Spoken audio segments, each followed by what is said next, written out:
ఈరోజు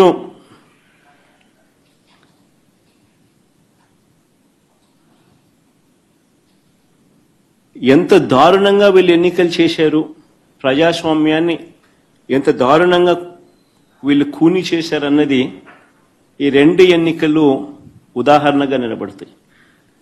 నేను కొన్ని సన్నివేశాలు చెప్పుకుంటూ పోతాను, సో దట్ అసలు ఎన్నిక అనేది ఎలా జరిగింది అన్నది కూడా రాష్ట్ర ప్రజలందరికీ కూడా అవగాహన అన్నది వస్తుంది. బందిపోటు దొంగలు ఉంటారు చూసినారా, డెకాయిట్స్. ఇంతకుముందు ఏదో ఏం వ్యాలీ అది, చంబల్ వ్యాలీ అని వింటా అంటాం. ఈరోజు నిజంగా దాన్ని మరిపించినారు. బందిపోట్లకు మించి చంద్రబాబు నిన్న పులివెందుల రూరల్ జెడ్పీటీసీ ఓట్లను దౌర్జన్యంగా వేసుకున్నాడు. సాక్షాత్తు పోలీసులు దాన్ని దగ్గరుండి ప్రోత్సహించారు.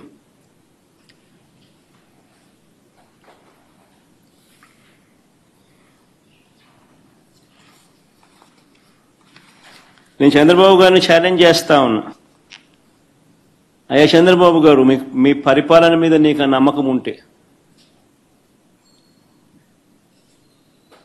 మీరు మంచి చేశారు ప్రజలకన్నా అన్న విశ్వాసం మీలో ఉంటే, ప్రజలు మీకు ఓటు వేస్తారు అన్న నమ్మకం మీకుంటే,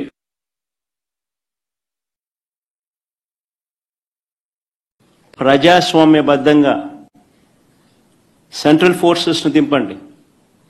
సెంట్రల్ ఫోర్సెస్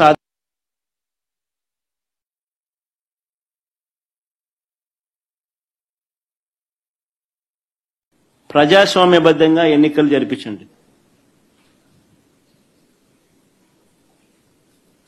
మీకు ఆ నమ్మకం లేదు కాబట్టి, మీరు ప్రజలకు చేసిన మంచి ఏది లేదు కాబట్టి, సూపర్ 6, సూపర్ 7 అన్నింటా మీరు మోసమే చేశారు కాబట్టి, మీ పాలన అంతా కూడా రాక్షస పాలన కాబట్టి, ప్రజలు మీకు ఓట్లేసే పరిస్థితి లేదు కాబట్టి ఇంత విచ్చలవిడిగా ప్రజాస్వామ్యాన్ని కూని చేస్తా ఉన్నారు.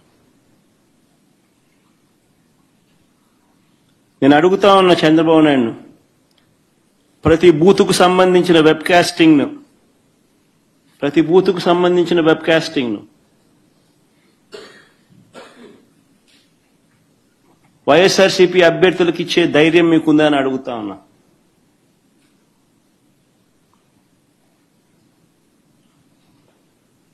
పోలింగ్ బూత్ ఆవరణల్లో సీసీ ఫుటేజ్ను ఇచ్చే ధైర్యం మీకుందా అని అడుగుతా ఉన్నా.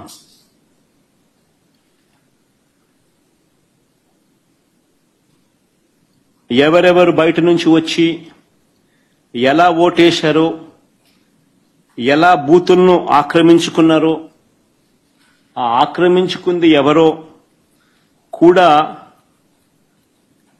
గుర్తించి కొన్ని ఉదాహరణలు కూడా మీకు చూపిస్తాం.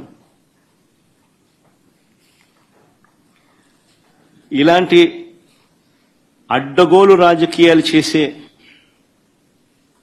నాయకుడిని లీడర్ అనరు, మాబ్స్టర్ అంటారు, లేదా ఫ్రాడ్స్టర్ అంటారు.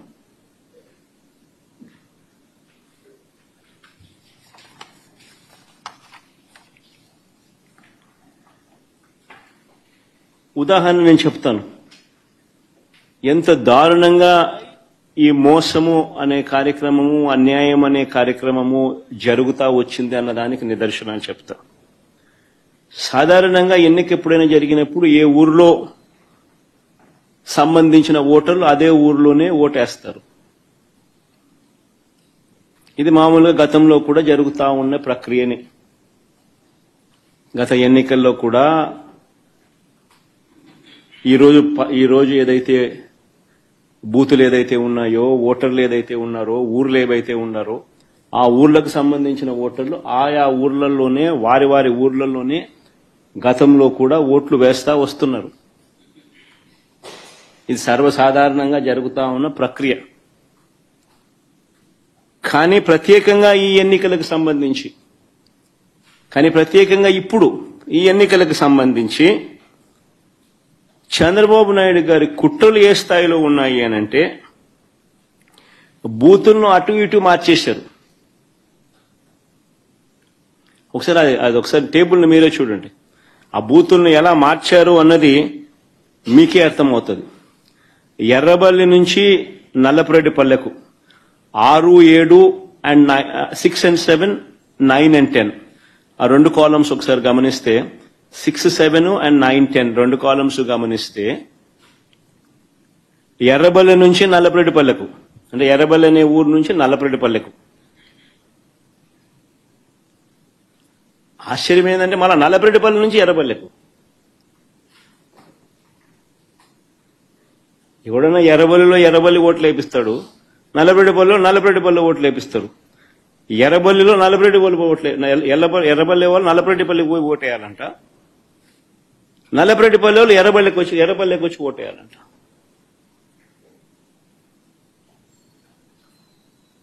సిక్స్ 7 చూడండి, 9, 10 చూడండి.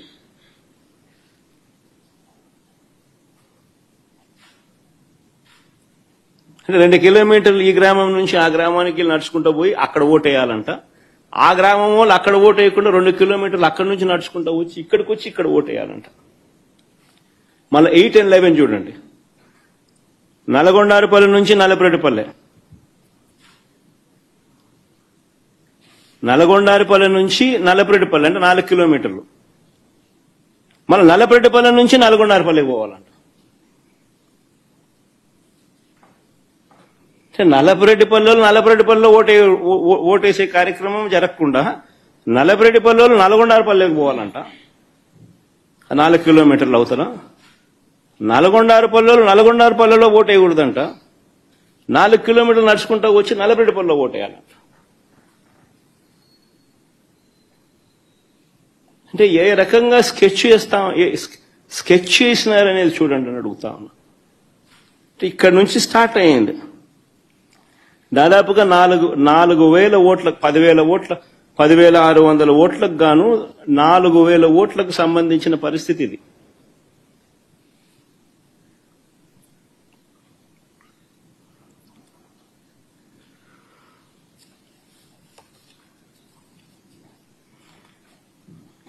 వీళ్ళ ఆలోచన ఏంది? ఆ వెళ్లే దారిలో వీళ్ళందరినీ భయభ్రాంతులు చేయాలా. వీళ్ళు 4 కిలోమీటర్లు 2 కిలోమీటర్లు నడుచుకుంటూ పోయే కార్యక్రమం డిమోటివేట్ చేయాలా. దారిలో వీళ్ళని భయభ్రాంతులకు గురి చేయాలి, దాడి చేసి అడ్డగించాలి. నిన్న జరిగింది అదే.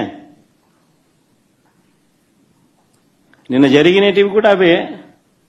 వాటికి సంబంధించిన వీడియో క్లిప్పింగ్లు కూడా చూపుతా. మొత్తం పులివెందుల జెడ్పీటీసీలో 6 పంచాయతీలుంటే, పులివెందుల రూరల్ మండలానికి సంబంధించి నిన్న ఎన్నిక జరిగింది. 6 పంచాయతీలుంటే పోలింగ్ కేంద్రాలు 15 పోలింగ్ కేంద్రాలు. హలో, తెలుగు రాజ్యం ఛానల్ చూస్తున్నారా? సామాజిక రాజకీయ జీవన చిత్రణే తెలుగు రాజ్యం. అతిశయోక్తులు అసత్యాలు ఉండవు. రాజకీయ కోణం కాదు, ప్రజా కోణమే కొలబద్ద. తెలుగు రాజ్యం వీక్షణ మీ ఉత్తమ అభిరుచికి నిదర్శనం.